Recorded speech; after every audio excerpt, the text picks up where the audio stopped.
C++ pattern series को हमने start किया हुआ था, जिसमें से ये हमारा पैटर्न नंबर 30 है। और अगर आपने मेरी प्रीवियस वीडियोस को नहीं देखा तो प्लेलिस्ट का लिंक आपको डिस्क्रिप्शन के अंदर मिल जाएगा, आप चेकआउट कर सकते हैं। और मैंने आपको बताया था कि तमाम पैटर्न्स को कवर करने के लिए हम एक ही लॉजिक का यूज़ करेंगे।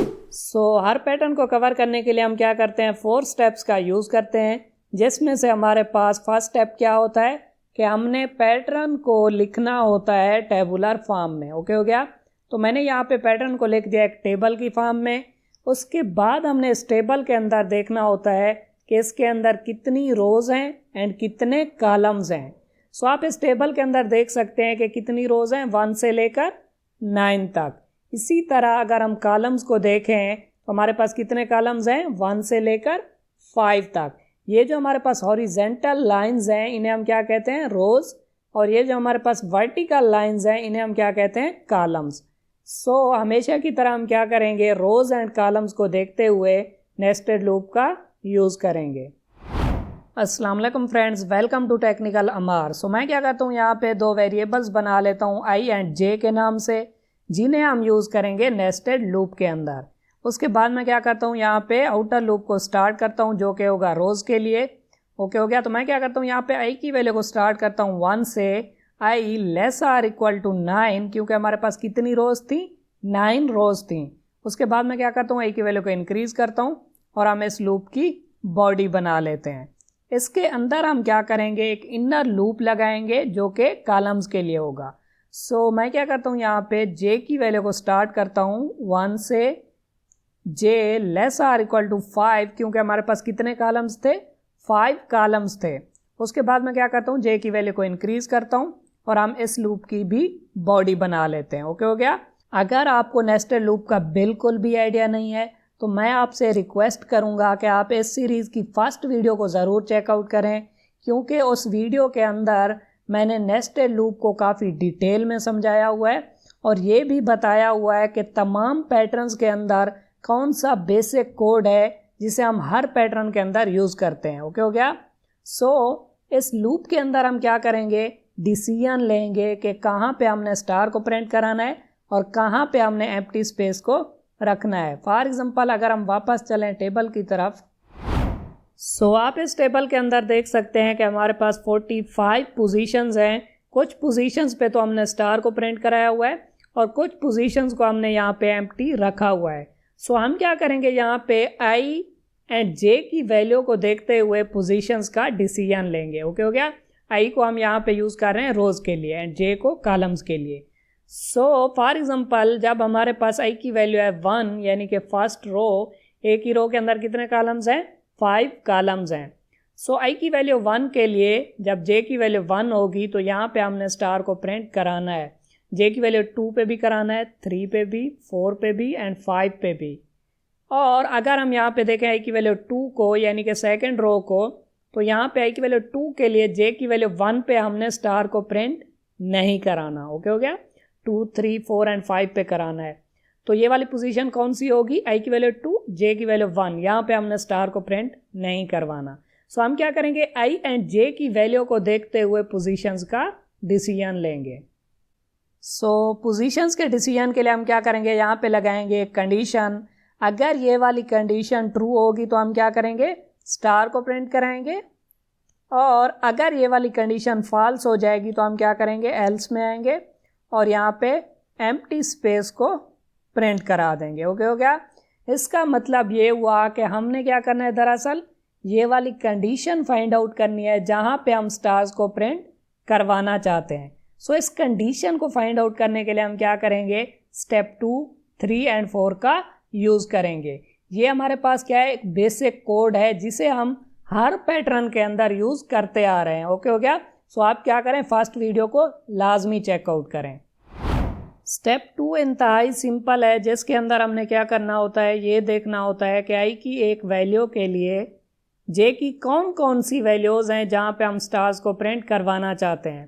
फॉर एग्जांपल अगर हम यहाँ पे देखें टेबल के अंदर, तो i की वैल्यू 1 के लिए j की कौन कौन सी वैल्यूज़ हैं, 1 भी है, 2 भी है, 3 भी है, 4 भी है एंड 5 भी है, जहाँ पे हम स्टार्स को प्रिंट करवाना चाहते हैं। हम क्या करेंगे, यहाँ पे लिखेंगे कि अगर i की वैल्यू 1 है तो जे की कौन कौन सी वैल्यूज़ हैं, 1 2 3 4 एंड 5। इसी तरह अगर आई की वैल्यू 2 है तो आप टेबल के अंदर देख सकते हैं कि जे की वैल्यू 1 नहीं है, 2 3 4 एंड 5 है, तो हम यहाँ पे लिखेंगे 2 3 4 एंड 5।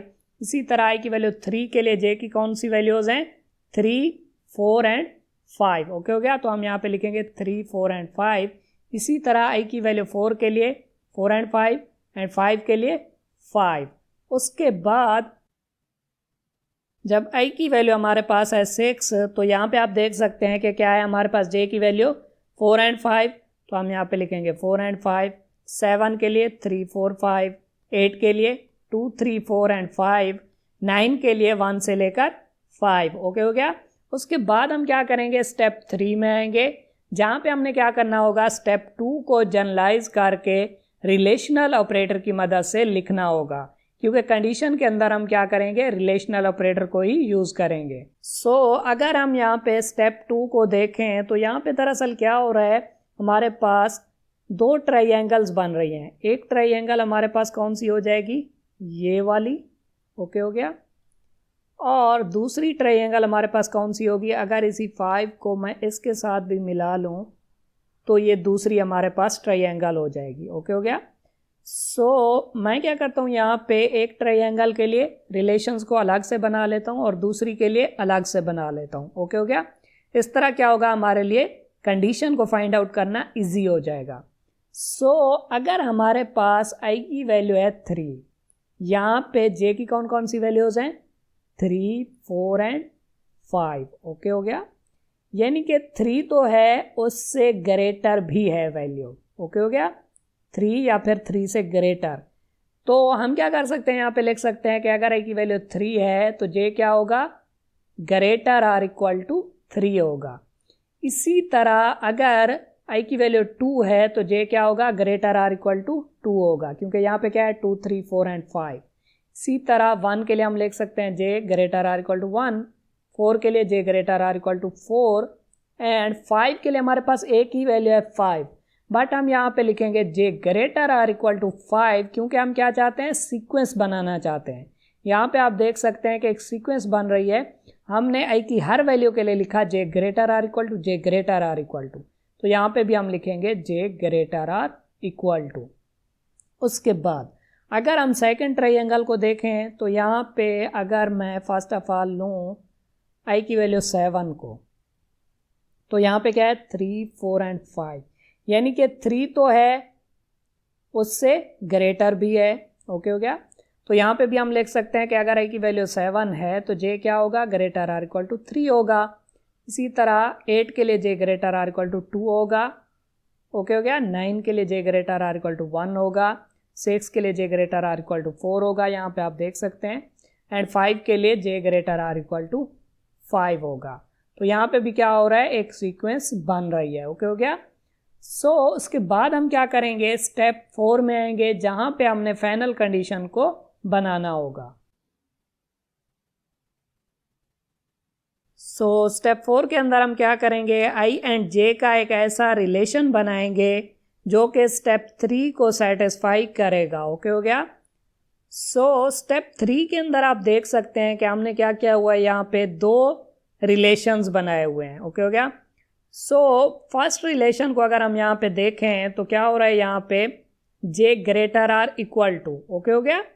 आई की हर वैल्यू के लिए हमने लिखा J greater or equal to, तो यहाँ पे मैं लिखता हूँ कि जे हमारे पास क्या होगा, ग्रेटर आर इक्वल टू होगा। यहाँ पे मैं कुछ लिखूँगा, उसके बाद ओके हो गया। सेकंड के लिए अगर हम यहाँ पे देखें तो यहाँ पे भी क्या हो रहा है, जे ग्रेटर आर इक्वल टू, तो यहाँ पे भी हम लिखेंगे J greater or equal to. यहाँ पे दरमियान में हम क्या करेंगे, एक ऑपरेटर लगाएंगे, वो आर ऑपरेटर भी हो सकता है, एंड ऑपरेटर भी हो सकता है, उसे हम बाद में देखते हैं। फर्स्ट ऑफ ऑल हम ये देख लेते हैं कि यहाँ पे J greater or equal to, okay हो गया। इस ट्राइंगल के लिए J greater or equal to, यहाँ पे आई की वैल्यू अगर 1 है तो हमने यहाँ पे लिखा J greater or equal to 1। आई की वैल्यू 2 के लिए J greater or equal to 2, 3 के लिए J greater or equal to 3। तो आप यहाँ पे देख सकते हैं कि आई की हर वैल्यू के लिए क्या हो रहा है, यहाँ पे आई की ही वैल्यू आ रही है। 1 था तो यहाँ पे 1 आया, 2 था तो 2 आया, 3 था तो 3 आया। इसका मतलब ये हुआ कि अगर यहाँ पे मैं लिखता हूँ J greater or equal to I, okay हो गया, तो ये वाला रिलेशन यहाँ पे सेटिस्फाई हो जाएगा। ओके, अब हम देख लेते हैं सेकंड ट्राइंगल के लिए। अगर आई की वैल्यू है 5 तो हमने यहाँ पे बनाना है 5। अगर आई की वैल्यू है 6 तो हमने यहाँ पे बनाना है 4। और अगर आई की वैल्यू है यहाँ पे 7 तो हमने यहाँ पे बनाना है 3। जैसे आई की वैल्यू बढ़ रही है, यहाँ पे क्या हो रहा है, राइट साइड पे, जे की राइट साइड पे वैल्यू डिक्रीज हो रही है। ओके, सो इसका मतलब ये हुआ कि हमें क्या करना पड़ेगा, दरअसल वैल्यू को सब्ट्रैक्ट करवाना पड़ेगा। ओके, आई की वैल्यू को सब्ट्रैक्ट कराएंगे तो जैसे आई की वैल्यू बढ़ेगी यहाँ पे कम होगी। सो फॉर एग्जांपल यहाँ पे मैं 7 को ही ले लूँ, तो अगर आई की वैल्यू 7 है तो जे ग्रेटर आर इक्वल टू 3 है, 8 पे J greater or equal to 2 है। सो अगर यहाँ पे मैं लिख दूँ 10 माइनस आई, हम चेक कर लेते हैं कि अगर मैं लिखूँ 10 माइनस आई तो मुझे यहाँ पे लग रहा है कि रिलेशन ठीक होगा। सो अगर आई की वैल्यू 5 है तो यहाँ पे बनेगा 10 माइनस 5, 5, और हम भी चाहते हैं कि 5 बने। और अगर आई की वैल्यू 6 है तो यहाँ पे बनेगा 10 माइनस 6, 4, और हम भी चाहते हैं 4 बने। 7 पे 10 माइनस 7, 3 बनेगा, और हम भी चाहते हैं कि 3 बने। इसका मतलब ये हुआ कि अगर यहाँ पे मैं लिखता हूँ 10 माइनस आई तो ये वाला रिलेशन भी यहाँ पे सेटिस्फाई हो जाएगा। अब हमने ये देखना है कि यहाँ पे हम एंड ऑपरेटर लगाएं या फिर आर ऑपरेटर लगाएं दरमियान में, ताकि हम इन दोनों ट्रायंगल्स को आपस में कनेक्ट कर पाएँ। ओके हो गया। सो यहाँ पे एंड या फिर आर ऑपरेटर को देखने के लिए आपने क्या करना होता है, यहाँ पे ये देखना होता है कि एंड की दोनों साइड्स पे अगर ट्रू होगा तो ओवरऑल रिजल्ट ट्रू होगा। ओके, और आर के केस में क्या होता है, कोई एक भी ट्रू हो जाएगा तो ओवरऑल रिजल्ट ट्रू हो जाएगा। सो अगर यहाँ पे एक एग्जांपल लेके हम चलते हैं कि अगर हम यहाँ पे ले रहे हैं आई की वैल्यू 3 को, ठीक है, तो यहाँ पे हम क्या प्रिंट करवाना चाहते हैं, 3, 4, 5। तो अगर यहाँ पे इसमें हम 3 पुट करें तो ये क्या होगा, जे ग्रेटर आर इक्वल टू 3, तो क्या होगा 3, 4, 5, ये रिलेशन ट्रू हो जाएगा। ओके हो गया, जे ग्रेटर आर इक्वल टू 3 तो रिलेशन ट्रू। यहाँ पे अगर हम 3 को पुट करें, आई की वैल्यू 3 को, तो यहाँ पे बनेगा J greater or equal to 7, J greater or equal to 7। So क्या होगा कि 7 से बड़ी जो वैल्यूज़ हैं जे की वो प्रिंट होंगी। हालांकि जे की वैल्यूज़ 7 से बड़ी तो हैं ही नहीं, क्योंकि कॉलम्स हमारे पास कितने थे, 5 थे। ठीक है, तो जे की वैल्यूज़ ही कहाँ तक जाएंगी, 5 तक ही जाएंगी, 7, 8, 9 तो होगा ही नहीं। तो ये वाला रिलेशन हमारा सेटिस्फाई नहीं होगा। ये तो हुआ था आई की वैल्यू 3 के लिए, ये नहीं हुआ। ठीक है, तो अगर हम यहाँ पे एंड ऑपरेटर लगाएंगे तो ओवरऑल रिजल्ट फॉल्स हो जाएगा और कुछ भी प्रिंट नहीं होगा। बट अगर हम यहाँ पे आर ऑपरेटर लगा देते हैं तो क्या होगा, ये वाला अगर ट्रू हुआ है, ये वाला फॉल्स हुआ है, कोई इशू नहीं है, ओवरऑल रिजल्ट तो क्या होगा, ट्रू ही होगा। और अगर ओवरऑल रिजल्ट ट्रू होगा तो क्या होगा, यहाँ पे जे की वैल्यूज 3, 4 एंड 5 प्रिंट हो जाएंगी। सो हम क्या करेंगे, यहाँ पे आर ऑपरेटर लगाएंगे। सो इसका मतलब ये हुआ कि ये हमारी फाइनल कंडीशन होगी जहाँ पे हम स्टार्स को प्रिंट करवाना चाहते हैं। सो आप क्या करें, वीडियो को फटाफट से लाइक कर दें और हम चलते हैं डेफ C++ पे और इसे देखते हैं प्रैक्टिकली। सो हमने कंडीशन को फाइंड आउट कर लिया था, जो कि थी J greater or equal to I या फिर J greater or equal to 10 minus I. Okay हो गया। अब अगर मैं इसे ड्राई एंड रन करूं तो फर्स्ट टाइम क्या होगा, आई की वैल्यू होगी 1, 1 less or equal to 9, condition true हो जाएगी। यहाँ पे आई की वैल्यू क्या होगी, 1, यानी कि फर्स्ट रो। एक ही रो के अंदर हमारे पास कितने कॉलम्स होंगे, 5 कॉलम्स होंगे। सो ये वाला लूप 5 टाइम चलेगा। जब जे की वैल्यू 1 होगी, 1 less or equal to 5, condition true होगी, हम लूप के अंदर आएंगे तो ये वाली कंडीशन चेकआउट होगी। अगर ये वाली कंडीशन ट्रू होगी तो यहाँ पे स्टार प्रिंट होगा, वरना यहाँ पे एम्प्टी स्पेस प्रिंट हो जाएगी। उसके बाद क्या होगा, जे की वैल्यू इंक्रीज होकर 2 हो जाएगी, 2 less or equal to 5, condition true हो जाएगी। हम लूप के अंदर आएंगे, दोबारा इस कंडीशन को चेक करेंगे, अगर ट्रू होगी तो स्टार को प्रिंट कराएंगे, वरना यहाँ पे एम्प्टी स्पेस को प्रिंट करा देंगे। इसी तरह क्या होगा, ये वाला लूप 5 टाइम चलेगा और जे की हर वैल्यू के लिए हम क्या करेंगे, इस कंडीशन को चेक करेंगे। जब ये वाला लूप 5 टाइम चल जाएगा तो हम लूप के बाहर आएंगे। इस तरह क्या होगा, एक रो कंप्लीट हो जाएगी। जैसे ही एक रो कंप्लीट होगी तो हम क्या करेंगे, यहाँ पे लाइन को एंड कर देंगे, क्योंकि हम चाहते हैं कि नेक्स्ट रो नेक्स्ट लाइन के अंदर आए। उसके बाद क्या होगा, आउटर लूप दोबारा चलेगा, एक वैल्यू इंक्रीज होकर 2 हो जाएगी, यानी कि सेकंड रो स्टार्ट होगी।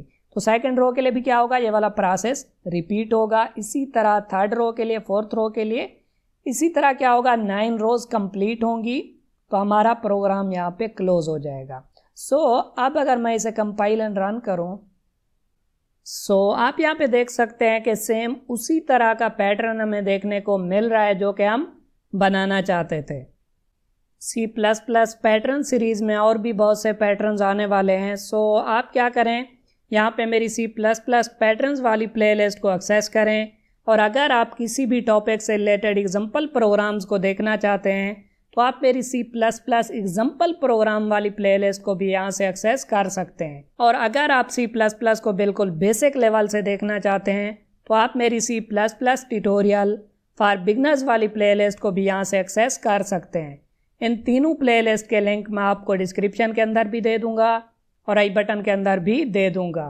वीडियो अच्छी लगी हो तो वीडियो को लाइक करें और चैनल को सब्सक्राइब करें। Thank you.